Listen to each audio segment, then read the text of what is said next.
नमस्कार, स्वागत है आपका आपके यूट्यूब चैनल एग्ज़ाम 91 पे। देखिए, कल हम लोगों ने प्रॉमिस किया था कि आप लोगों के लिए जो है यूपी टीपीएससी के जितने भी अभी तक 2015 से लेकर 2022 तक के जितने भी पेपर हुए हैं, उन सभी की पीडीएफ बना ली गई है, उन सभी की तैयारियां हो गई हैं, उन सभी की आपको जीएस, उन सभी की आपको हिंदी आपको वीडियो के तौर पर मिल जाएगा। ये मैंने आपसे प्रॉमिस किया था। उसी के तहत देखिए, आज पहला पेपर ये बन छक्का है जो अभी 2022 में हुआ था, जिसका अभी फाइनल रिजल्ट भी आया है। ठीक है, 2023 में उसका फाइनल रिजल्ट भी आ गया है। इसकी डेट क्या थी, परीक्षा तिथि क्या थी? 21 अगस्त 2022।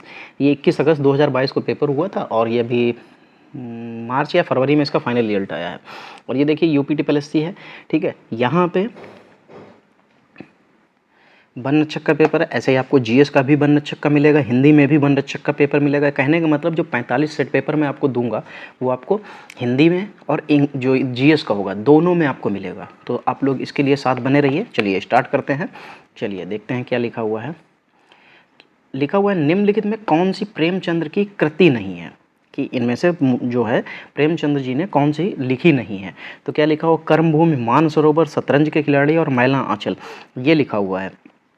तो यहाँ पे ये जो लिखा हुआ है कर्मभूमि, मानसरोवर, शतरंज के खिलाड़ी, ये जो है गबन, नमक का दरोगा ये सब क्या है, मुंशी प्रेमचंद्र की कृतियाँ हैं। मैला आंचल जो है ये इनकी नहीं है, ये फडणवीस नाथ रेणु जो हैं ये उनकी कृति है। ठीक है, और जैसे उनकी एक जुलूस भी थी, जुलूस भी पूछी जाती है, तो यहाँ पे ये मैला आंचल जो है मुंशी प्रेमचंद्र की कृति नहीं होगी। चलिए, आना जाना में अपेक्षित विराम चिन्ह कौन सा है, यानी कि जो आना और जाना के बीच में जो विराम चिन्ह लगा है उसको क्या कहा जाता है? तो दोस्तों उसको योजक चिन्ह कहा जाता है, जिसको इंग्लिश में हम लोग डैश बोलते हैं, ये योजक चिन्ह होता है। ठीक, पूर्ण विराम आपको भी पता है कि डंडी होती है। प्रश्नवाचक चिन्ह क्या होता है, ये होता है। ठीक है, और अर्ध विराम क्या होता है, अर्ध विराम आपका ये होता है। चलिए फिर चलिए 3 नंबर देखिए, 3 नंबर में क्या लिखा गया है, निम्नलिखित में से किस वाक्य में विराम चिन्ह का सही प्रयोग नहीं हुआ है? हे प्रभु मुझे शक्ति दो, हे प्रभु मुझे शक्ति दो, वह घर आया या नहीं, राम राम उसने यह क्या कह दिया। अच्छा, तुम समझते हो कि वह निरा बालक है, परंतु वह अच्छे अच्छों के कान काटता है। अच्छा, ये कहा जा रहा है कि इसमें से कौन सा जो है विराम चिन्ह का जो है सही प्रयोग नहीं हुआ है। तो दोस्तों देखो, यहाँ पे जो लिखा है हे प्रभु, उसके बाद में जो है इन्होंने चिन्ह लगाया, वो भी सही लगाया, बाद में पूर्ण विराम लगा है। वह घर आया या नहीं, ये क्वेश्चन मार्क है, यहाँ पे भी सही है। राम राम उसने यह क्या कह दिया, राम राम के बाद में भी जो अतिशयोक्ति का चिन्ह है वो भी सही है। और चौथे में गलत है कि तुम समझते हो कि वह निरा बालक है, तो यहाँ पे कुछ अर्धविराम होना चाहिए था, नहीं लगा है, तो यहाँ पे इसका सही प्रयोग नहीं हुआ है। चलिए फिर देखिए, लिखा हुआ है परिपत्र कब जारी किया जाता है। देखिए, आपको यूपी टीपीएससी का कोई भी पेपर हो, उसमें हिंदी का जो पेपर होता है, हिंदी के पेपर में आपको पत्र लेखन जरूर देखने को मिलता है। तो आप लोग पत्र लेखन की तैयारी करके जरूर जाइएगा, क्योंकि पत्र लेखन नहीं चूकेगा। ठीक है, परिपत्र कब जारी किया जाता है, संबंधित अधीनस्थ कार्यालयों के साथ समाचार पत्र के समय, पत्राचार के समय, सॉरी समाचार नहीं, साथ पत्राचार के समय बैठक के लिए गए महत्वपूर्ण निर्णयों को कार्यान्वित के उद्देश्य से किसी अधिकारी की लिखित शिकायत प्राप्त होने पर पुराने भेजे गए पत्र के अनुपालन के लिए पुनः निर्देश देते समय। अच्छा, परिपत्र की बात हो रही है, तो परिपत्र जो होता है इसको इंग्लिश में कहते हैं सर्कुलर। ठीक है, क्या होता है, सर्कुलर। और सर्कुलर कब जारी किया जाता है, जब कोई संबद्ध या अधीनस्थ जो कार्यालय होते हैं उसके साथ पत्राचार के समय। चलिए, शायद कल निकुंज यहाँ आए, इस वाक्य किसका उदाहरण है? विधानवाचक, संदेहवाचक, प्रश्नवाचक या इच्छावाचक। अब जब उसने क्या लगाया है, शायद, तो प्रोबेबिलिटी है कि वो आएगा, यानी कि संभावना है, तो संभावना यानी कि संदेहवाचक हो जाएगा। ठीक, चलिए फिर देखिए क्या लिखा हुआ है, गीता ने कहानी लिखकर पुरस्कार प्राप्त किया, ये वाक्य किसका उदाहरण है? तो देखो, ये वाक्य किसका उदाहरण हो जाएगा, सरल वाक्य का, संयुक्त वाक्य का, मिश्र वाक्य का, या इनमें से कोई नहीं। तो गीता ने कहानी लिखकर पुस्तक प्राप्त किया है, तो ये दोस्तों सरल वाक्य का उदाहरण है। अगर इसको किसी और चीज़ से जोड़ा जाता तो संयुक्त होता है, ये और दो चीज़ें जोड़ के बनाई जाती तो मिश्र हो जाता। मैंने एक बूढ़े आदमी को देखा जो बहुत बीमार था, वाक्य में किसका उदाहरण है? अच्छा, जो वाक्य लिखा है ये किसका उदाहरण है? तो जो मैंने बूढ़े आदमी को देखा, मैंने एक बूढ़े आदमी को देखा, फिर कॉमा लगा है, कॉमा का मतलब एक सेंटेंस यहाँ पे खत्म हो गया, जो से दूसरा सेंटेंस यहाँ पे जुड़ा है, यानी कि दो जो से जो है दूसरा वाक्य जुड़ा है, तो ये कौन सा वाक्य हो जाएगा? मिश्र वाक्य हो जाएगा। चलिए, फिर यहाँ 8 से लेकर 11 तक प्रश्न जो है उसको अनुच्छेद यानी कि ये पैराग्राफ दिया है, इसको पढ़ना है और फिर यहाँ से देखना है। लिखा हुआ है, सच्चा उत्साह वही होता है जो मनुष्य को कार्य करने के लिए प्रेरणा देता है। मनुष्य किसी भी कारणवश जब किसी के कष्ट को दूर करने का संकल्प करता है, तब जिस सुख को वह अनुभूत करता है वह सुख विशेष रूप से प्रेरणा देने वाला होता है। जिस भी कार्य को करने के लिए मनुष्य में कष्ट, दुख या हानि को सहन करने की ताकत आती है, उन सबसे उत्पन्न आनंद ही उत्साह कहलाता है। उदाहरण के लिए, दान देने वाला व्यक्ति निश्चय ही अपने भीतर एक विशेष साहस रखता है और वह है धन त्याग का साहस। यही त्याग यदि मनुष्य प्रसन्नता के साथ करता है तो उसे उत्साह से किया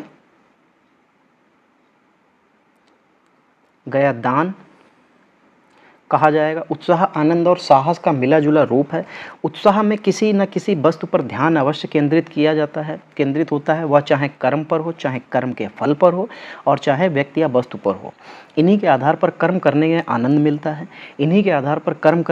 मिलता है। कर्म भावना से उत्पन्न आनंद का अनुभव केवल सच्चे वीर ही कर सकते हैं, क्योंकि उनमें साहस की अधिकता होती है। सामान्य व्यक्ति कार्य पूरा हो जाने पर जिस आनंद का अनुभव करता है, सच्चा वीर कार्य प्रारंभ होने पर ही उसका अनुभव कर लेता है। आलस्य उत्साह का सबसे बड़ा शत्रु है। जो व्यक्ति आलस्य से भरा होगा उसमें काम करने के प्रति उत्साह कभी उत्पन्न नहीं हो सकता। उत्साही व्यक्ति सफल होने पर भी कार्य करता है। उत्साही व्यक्ति सदा दृढ़ निश्चयी होता है। अच्छा, चलिए भाई देखिए क्या लिखा हुआ है। सच्चे वीर होते हैं। सच्चे वीर कैसे होते हैं? जो फल पाने के लिए उत्साह दिखाते हैं, ऐसा कोई ज़रूरी नहीं। जो कर्म भाव से उत्साह दिखाते हैं, हाँ, जो काम करने से ही जिनके अंदर उत्साह भर जाता है वही सच्चे वीर होते हैं।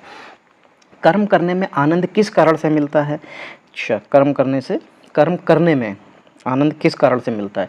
कर्मफल व्यक्ति या वस्तु पर ध्यान केंद्रित होने से, उत्साहपूर्ण कार्य करने से, आलस्य त्याग कर कार्य करने से, सहनशीलता और दृढ़ निश्चय से। जो कर्मफल व्यक्ति या वस्तु पर ध्यान केंद्रित होने से होता है। अच्छा, सच्चा व्यक्ति वही है जो मनुष्य को कार्य करने की प्रेरणा देता है। रेखांकित उपवाक्य का प्रकार है। अच्छा, प्रधान उपवाक्य है, विशेषण उपवाक्य है, क्रिया विशेषण उपवाक्य है या संज्ञा उपवाक्य है। देखो यहाँ से जो नीचे जिसके लाइन बनी है, यानी कि सच्चा उत्साह वही होता है जो मनुष्य को कार्य करने की प्रेरणा देता है। ठीक है, तो यहाँ पे जो यानी कि ये मिश्र वाक्य हो गया है यहाँ पे, और जब मिश्र वाक्य हो गया है तो जो अगला है वो क्या कर रहा है? उसको प्रेरणा दे रहा है। तो ये क्या हो जाएगा? विशेषण उपवाक्य हो जाएगा। क्या हो जाएगा दोस्तों? विशेषण उपवाक्य हो जाएगा। उत्साह के मार्ग में सबसे बड़ी रुकावट होती है किसकी? दुख, निराशा, वैराग्य, आलस्य की। तो जो उत्साह के मार्ग में अगर आप आलस्य दिखाएंगे तो आप कभी भी उत्साहित नहीं हो पाएंगे। ये अभी यहीं पे इसी वाले पैराग्राफ में, लास्ट पैराग्राफ में जो लाइन दे रखी थी लास्ट में, उसी में था। चलिए फिर क्या लिखा हुआ है? अभय और उभय के समरूपी भिन्नार्थक जो होंगे वो क्या होंगे? तो जो अभय है, अभय मतलब जिसके अंदर कोई भय ना हो, यानी कि वो निडर होगा। और उभय मतलब होता है जो दोनों में हो। क्या होता है? जो दोनों में होता है। ठीक, उभय मतलब एक तरीके से इंग्लिश में कह सकते हैं उसको कॉमन। ठीक है, और अभय का मतलब अभय यानी कि जिसको भय ही ना हो, तो यानी कि निडर और दोनों, यहाँ पे इसका ये अर्थ हो जाएगा। चपला और चपल, ये यूपीटीपीएससी का फेवरेट वर्ड है। ये चपला और चपल ये यूपीटीपीएससी का इतना फेवरेट वर्ड है कि 2021 के पीईटी में, 2022 के पीईटी में, आपका लेखपाल में, जूनियर असिस्टेंट के एग्ज़ाम में, कई एग्ज़ाम मुझे जो याद है मैं उसमें बता रहा हूँ। ये उसमें पूछा गया। चपला का मतलब होता है बिजली। ठीक है, क्या होता है? चपला का मतलब होता है बिजली, और चपल का मतलब होता है जो तेज होता है। जो नहीं कहा जाता ये बहुत चतुर है, कहा जाता है बहुत चपल है। कुछ जगह पे ये वर्ड बोले जाते हैं, जैसे कुछ लोगों को तो कहा जाता है बहुत चपल है। तो ये क्या होता है? ये तेज होता है। तेज के लिए बोले जाता है, बिजली और तेज के लिए। चलिए, सही अर्थ वाले श्रुतिसम भिन्नार्थक युग्म का चयन करें। शीत, शीत, ठंडक, तुषार। अब ये लिखा है, फिर शीत, शीत, श्वेत, स्त्री का अपहरण। शीत होता है, ठंडा तेज किया गया, उपयुक्त में से कोई नहीं। तो यहाँ पे भिन्नार्थक, अच्छा भिन्नार्थक चुनना था, ठीक है। देखो शीत का मतलब तो ठंडा होता है, शीत का मतलब ठंडा होता है, तो ये शीत का मतलब तो ठंडा हो गया। और शीत का मतलब होता है तेज किया गया, तो ये बिल्कुल सही हो जाएगा, क्योंकि और किसी में तो ठंडा नहीं दिख रहा है, हाँ नहीं दिख रहा है, तो ये तीसरा ऑप्शन बिल्कुल सही हो जाएगा। चलिए सही विकल्प में सही विलोम युग्म चुनना है हमको। चलिए, करुण, निष्ठुर, अस्थिर, आस्तिक, अधार्मिक, संकल्प, अकल्प, सुदूर, विस्तार। अच्छा विलोम शब्द चुनना है जो सही विलोम शब्द है, तो करुण का निष्ठुर यहाँ पे बिल्कुल सही हो जाएगा, आस्तिक का नास्तिक होना चाहिए था। चलिए, केंद्रित और अधिकता में क्रमशः प्रत्यय इस प्रकार है। उपसर्ग पहले, प्रत्यय बाद में, ये मैंने कल भी बताया था, कल के हिंदी वाले प्रैक्टिस सेट में, और आज ये प्रीवियस ईयर है, कल प्रैक्टिस सेट था, आज प्रीवियस ईयर है, फिर भी मैं बता रहा हूँ कि उपसर्ग पहले प्रत्यय बाद में, उपसर्ग पहले प्रत्यय बाद में। और ये सीरीज अपनी पेपर तक रेगुलर चलेगी, क्योंकि ये 45 सेट पेपर हैं, तो आपको ये 45 सेट पेपर पर डे के पर डे मिलेंगे। चलिए, तो केंद्रित, केंद्र, उसमें क्या जुड़ गया, इत जुड़ गया, तो केंद्रित हो गया। अधिकता, तो अधिक होता है, उसमें क्या जुड़ गया, ता जुड़ गया, तो यानी कि इत और ता होना चाहिए। तो क्या होना चाहिए, इत और ता, तो केंद्रित में इत है और अधिकता में ता, ये प्रत्यय हो जाएंगे, प्रत्यय बाद में, उपसर्ग पहले। अली शब्द के अनेकार्थी शब्द हैं। अली पूछा गया है, अली के अनेकार्थी, अली माने भंवरा तो होता है, और दूसरा क्या होता है, भंवरा वाले यहाँ पे दो हैं, एक ये है और एक ये है, बाकी आप काट लीजिए। अली माने भंवरा होता है, दूसरा होता है कोयल। चलिए, पत्नी शब्द के पर्यायवाची, भैया ये जरूर याद कर लीजिएगा, वरना शादी हो जाने के बाद बड़ी दिक्कतों में आएंगे आप लोग। तो पत्नी के पर्यायवाची सारे याद होने चाहिए। बाकी चाहे आप कुछ भी भूल जाइए। पत्नी एक तो भार्या होता है, भार्या वाला कोई है यहाँ पे है। फिर प्राण प्रिया लिखा है, ये भी सही होता है, ये बिल्कुल सही हो जाएगा। रजनी मतलब तो रात होता है। और चलिए फिर 19 नंबर, निम्न में कौन सी बर्तनी सही है। चलिए देखिए, निम्न में कौन सी बर्तनी सही है। चार दीवारी, चार दीवारी, चार दीवारी, चार दीवारी। अब देखो यहाँ पे जो है हमको चार दिए हैं, और चार दीवारी होते मतलब कहते हैं हम लोग, लेकिन चार दीवारी होता है, उसका जो सही शब्द होता है वो चार होता है, चार और दीवारी। ठीक, वैसे तो चार दीवारी बहुत से लोग चले जाएंगे फर्स्ट वाले पे, लेकिन यहाँ पे सेकंड वाला बिल्कुल सही है, चार दीवारी होता है, चार। फिर निम्न में कौन सी बर्तनी सही है। कोतूहल, कौतूहल, कौतूहल और कुतूहल, ये दिए हुए हैं। इसमें जो दो मात्राओं वाला है कौतूहल, दो दिए हैं। अच्छा, ये इसमें छोटू ऊ की मात्रा लगी है, तो ये सही नहीं हो सकता, बड़े ऊ की मात्रा वाला सही होगा। कौतूहल होता है। महेश गीत गा रहा था, वाक्य में काल है। अब एक बात बताओ, वो गीत गा रहा था, आप वहाँ थे, चले आए या जो भी था, आपने उसको सुनना बंद कर दिया, जो भी रहा हो, लेकिन वो गीत गा रहा था तो इसका मतलब वो भूतकाल में है। और क्या था, वो गीत गा रहा था, ख़त्म तो नहीं किया था, तो जब ख़त्म नहीं किया था तो इसका मतलब अपूर्ण था, अभी वो पूर्ण नहीं हुआ था, तो अपूर्ण भूतकाल हो जाएगा। चलिए 22 नंबर, सत्संग में जाने के बाद मन को शांति मिली, दिए गए वाक्य का काल पहचानिए। सत्संग में जाने के बाद मन को शांति मिली, दिए गए वाक्य में काल को पहचानिए। अच्छा, सत्संग में गए फिर मन को शांति मिली, तो सामान्य भूतकाल है, आसन्न भूतकाल है या अपूर्ण भूतकाल है। देखो इनमें से तो कोई नहीं है, क्या है, इनमें से कोई भी सही नहीं है, क्योंकि यहाँ पे क्या लिखा है। अब शांति मिली है तो वो भूतकाल में तो हो नहीं सकता। चलिए 23 नंबर देखिए, निम्नलिखित में से किस वाक्य में संदिग्ध वर्तमान काल है। अब वर्तमान काल होना चाहिए और संदिग्ध होना चाहिए। रीना पढ़ती होगी, उसने खाया है, वर्षा हो रही है, वह पुस्तक पढ़ती है। तो देखो रीना पढ़ती होगी, ये अभी उसको पता ही नहीं है कि वो पढ़ रही है या नहीं पढ़ रही है, तो ये एक संशय वाली चीज़ है कि वो पढ़ती होगी, ऐसा हो सकता है, तो यही एक संदिग्ध वर्तमान काल हो जाएगा।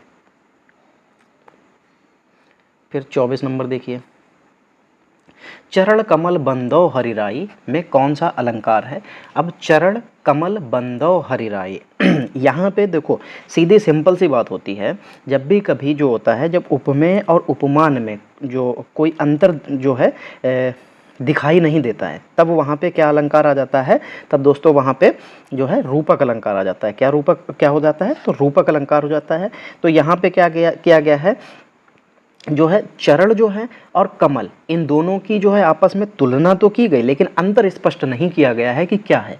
तो चरण कमल बंदो हरिराई, यहाँ पे ये कह रहा है जो हरि हैं यानी कि जो भगवान विष्णु हैं, उनके जो चरण हैं वो कमल के समान बताए जा रहे हैं, ऐसा कहा जा रहा है, लेकिन उसमें क्लियर नहीं हो पा रहा है। तो यहाँ पे रूपक अलंकार, यानी कि जब उपमेय का उपमान के साथ में जो क्या कहा जाता है कि जब कोई अंतर नहीं दिखाई देता है, हाँ अंतर नहीं दिखाई देता है, तब रूपक अलंकार होता है।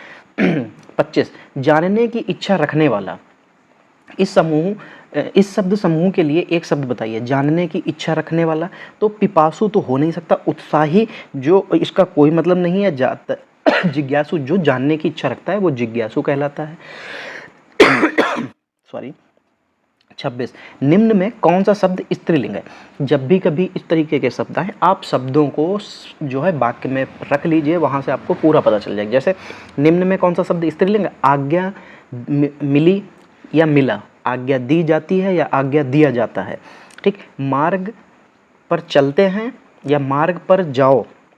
तो इस तरीके से जब आप रख के देखेंगे तो आपको यहाँ पे परिमाण मिला या मिली, ग्रह गया या ग्रह गई, तो यहाँ पे आज्ञा मिली होता है। तो ये शब्द आपका स्त्रीलिंग हो जाएगा। चलिए 27 नंबर, निम्नलिखित में कौन सा शब्द पुल्लिंग है? फिर अब वही चीज़ यहाँ पे भी कर लो। पूर्ति हुई, अभिव्यक्ति मिली, विवाह हुआ, छवि खराब हुई या छवि मिली। ठीक है, तो विवाह हुआ ये आपका पुल्लिंग शब्द हो जाएगा। चलिए, निम्न में किस शब्द की वर्तनी सही है? विधाता, सर्वश्रेष्ठ, भूमिगत और इनमें से कोई नहीं। तो जो विधाता लिखा हुआ है इसकी वर्तनी बिल्कुल सही है।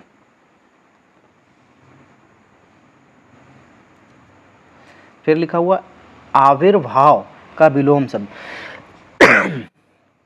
अच्छा, आविर्भाव उसका तिरोभाव हो जाता है। देखिए भाई, वोकैब सेक्शन के लिए आप लोगों को तैयारी करनी पड़ेगी। वोकैब सेक्शन आपको याद करना पड़ेगा, जैसे हम लोग इंग्लिश में याद करते थे एसएससी वाले के एसएससी एग्ज़ाम के लिए हम लोग वोकैब याद करते हैं ना, ऐसे ही आपको हिंदी में भी वोकैब होती है, उसको याद कर लीजिए। हिंदी में वोकैब आपको बहुत अच्छे नंबर दे देगा।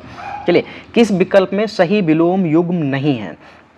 चलिए देखिए क्या लिखा हो, अमावस्या का पूर्णिमा बिल्कुल सही है, आचार का अनाचार बिल्कुल सही है, गुप्त का मुक्त बिल्कुल सही, कुटिल का सरल नहीं होगा।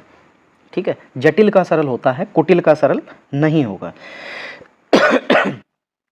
चलिए, कोप का विलोम, कोप का विलोम तो कृपा बिल्कुल सही लिखा हुआ है, पहला ही ऑप्शन आपको मिल गया तो पहला सही हो जाएगा।